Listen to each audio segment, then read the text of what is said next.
Let's talk about water pumps and the importance of making sure at least every 12 months to 2 years that we get them looked at and replaced. Here's a few good impellers that I've just gathered up over the last few weeks. This little guy here is a good example of what can happen. You can see here how the blades can tear straight off the impellers themselves.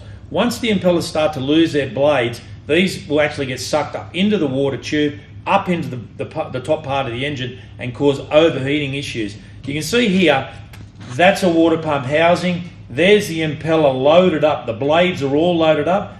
The impeller housing itself is slightly off-centered. You can see the upstroke here as it comes through and it's driving the water forward. When you first get an impeller, as you can see here, nice and straight blades, no set at all. You'll start to see these guys here. As we've pulled them out over time, they're developing that set within the rubber.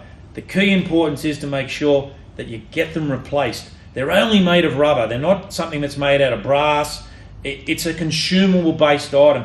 We hear the story all the time. Oh, the engine's pumping water and it has done for the last 10 years. I can't see any change to it.